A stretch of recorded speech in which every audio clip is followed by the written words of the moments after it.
साडी एक आ पछाण पतलो एक पिछे लगदियां 7 जीरोआं দেশদ্রোহে তকমা পেলেন দিলজিৎ দোসাঞ্জ। আসন্ন সিনেমা সরদারজি 3 নিয়ে বিতর্কে জড়িয়ে পড়েছেন এই পাঞ্জাবি শিল্পী। সিনেমার শুটিং হয়েছে অনেকদিন আগেই। আগামী 27 জুন প্রেক্ষাগৃহে মুক্তি পাওয়ার কথা রয়েছে সিনেমাটি। तो बेसिकली गोरों के लिए मैं हूं शेरलॉक, देसियों के लिए ब्योमकेश। জানা যায় সিনেমাটিতে হানিয়া আমির, নাসির চিনুতি ও ড্যানিয়েল খাওয়ারের মতো একাধিক পাকিস্তানি তারকা রয়েছে। এর জেরেই বিভিন্ন মহল থেকে এই সিনেমাটির উপর নিষেধাজ্ঞা জারির দাবি উঠেছে। মূলত পহেলগাঁও কাণ্ডের পর বদলে গেছে ভারত ও পাকিস্তানের সম্পর্কের সমীকরণ। সেখান থেকেই বিতর্কের শুরু।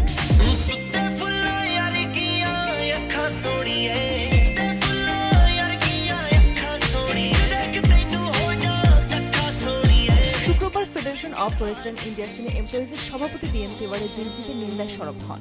এমনকি ভারতের বিনোদন জগৎ থেকে তাকে সম্পূর্ণভাবে নিষিদ্ধ করার হুঁশিয়ারিও দেন তিনি।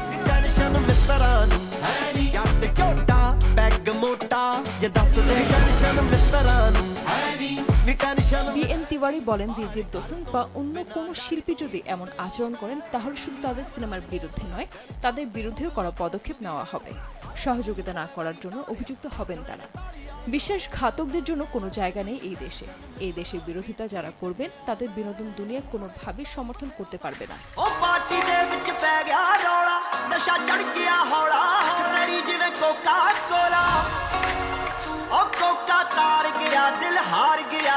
দিলজিতের উপর ক্ষোভ উগরে দিয়ে তিনি আরো বলেন, এই দেশে বসে অন্যদের সাহায্য করবে এটা চলতে পারে না।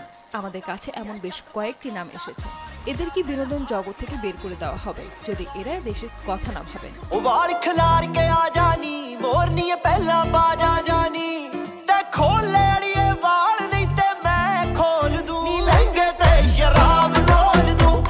গত 22 এপ্রিল পহেলগাঁও হামলার পর থেকে ভারতে নিষিদ্ধ পাকিস্তানের শিল্পীরা। মুক্তি পাওয়ার কথা ছিল ফাওয়াদ খান ও বানি কাপুরের আবির গোলাল, সেটিও নিষিদ্ধ হয়েছে।